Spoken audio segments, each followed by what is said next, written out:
He spent his whole life chasing a dream that everyone said was impossible, until one kid changed everything. This man is Stanley Sugerman, a tired, overworked basketball scout who's been running around the globe for 3 decades trying to find the next big NBA superstar for the Philadelphia 76ers. Now, the Sixers aren't exactly in their glory days. They're slipping down the ranks, and Stanley's been tasked with the impossible: find the player who'll turn everything around. So he travels everywhere.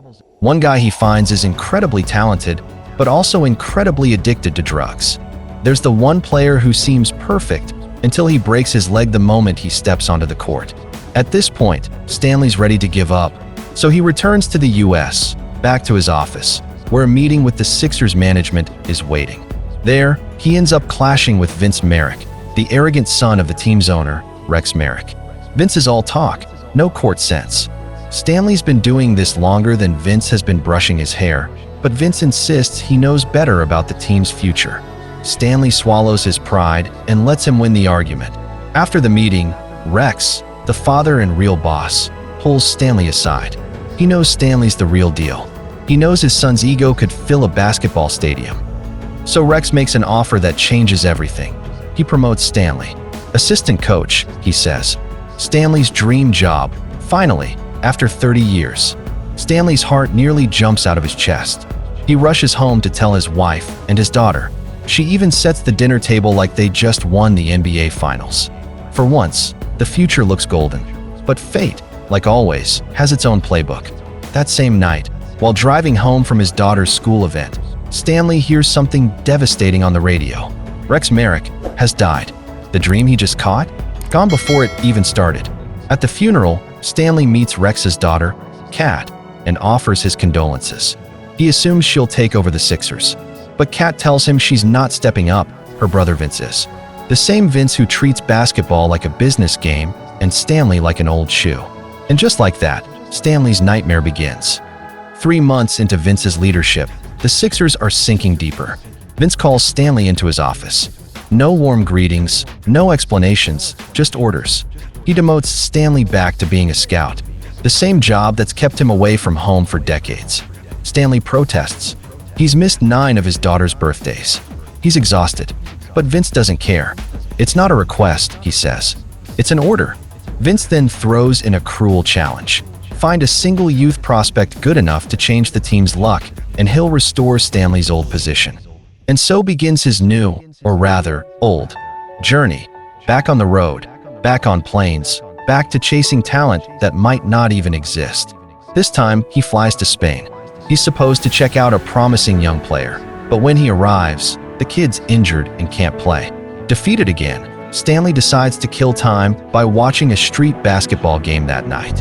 The crowd's wild, the energy's real, and amidst the chaos, a tall, tattooed guy starts dominating the court.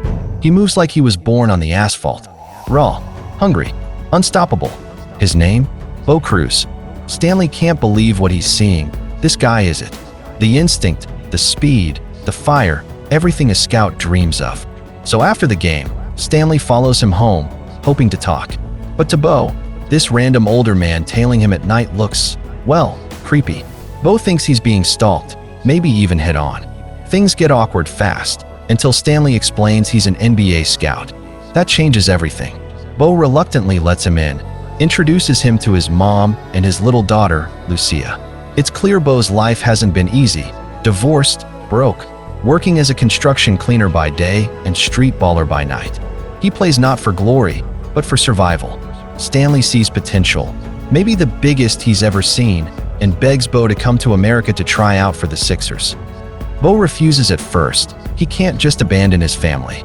But when Stanley mentions that the minimum NBA salary is $900,000, Bo's mother nearly packs his bags herself. Soon, Bo's on a plane to America, his first ever flight, and in business class. The man's acting like it's Disneyland in the sky. He even walks over to Stanley mid-flight to brag about the endless snacks. Things are looking up until they land. At the airport, Bo gets stopped by security and dragged into an interrogation room. Turns out, he's got a criminal record. He once beat a guy up during a fight, and it's still on file. Stanley's heart sinks. Not because Bo's a bad guy, but because this little piece of paper could destroy everything. Still, Stanley doesn't give up.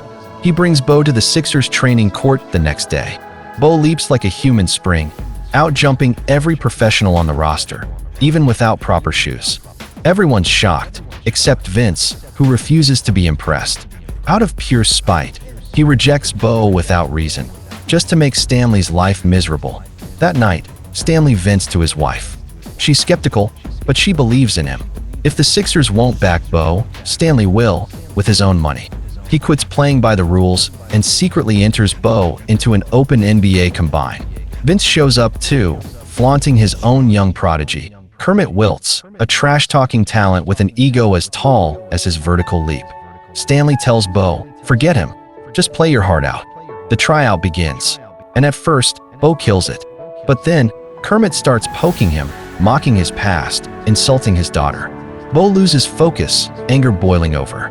He misses shots, messes plays, and gets ejected emotionally. Vince smirks, satisfied.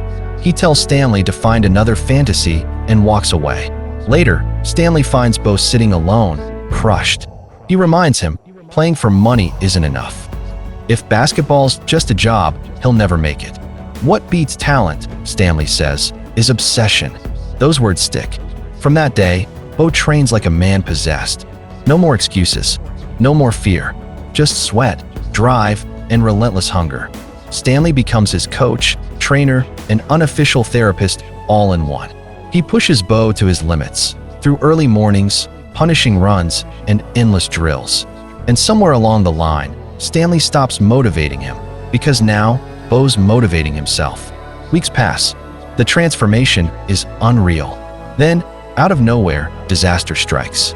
Vince goes on national TV and exposes Bo's criminal record, publicly humiliating him, and announces that Stanley's been fired from the Sixers. The dream collapses again. Bo sees the broadcast, heartbroken. He disappears. Stanley tracks him down, apologizing over and over, but Bo's done. All those months of training, wasted. Every team now sees him as damaged goods. That night, Stanley makes one last desperate attempt. He calls everyone he knows, coaches, scouts, friends, begging for a shot for Bo. No one bites. The next morning, it's Stanley's daughter who saves the day. She suggests posting Bo's highlights online, making him go viral. If the NBA won't open the door, they'll break it down with the internet.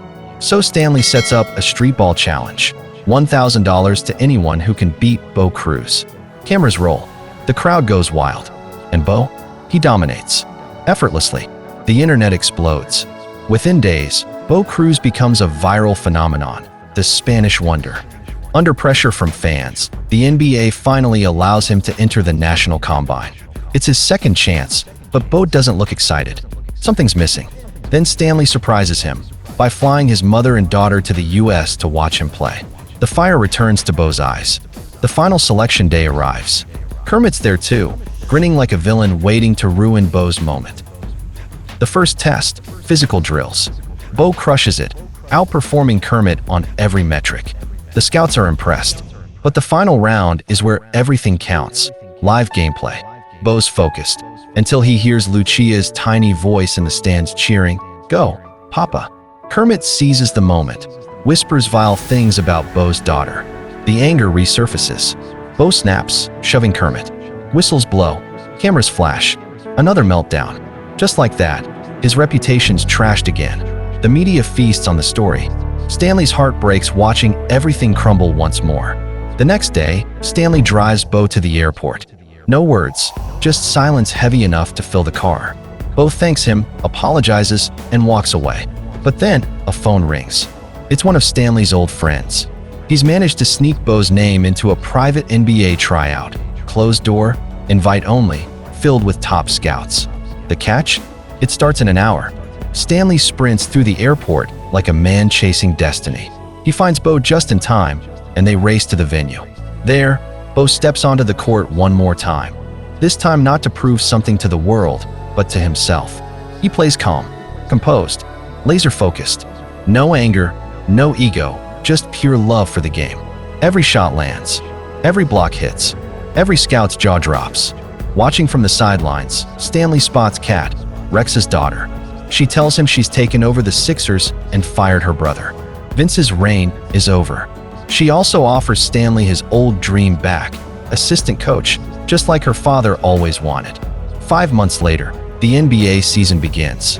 The camera pans to the court, the Sixers versus the Celtics. Stanley walks out with the Sixers coaching team. Across the court, wearing a green jersey, is Bo Cruz. He made it, not for money, not for fame, but because he loved the game enough to fight for it. As the whistle blows and the game begins, Stanley smiles, proud, fulfilled, and finally at peace.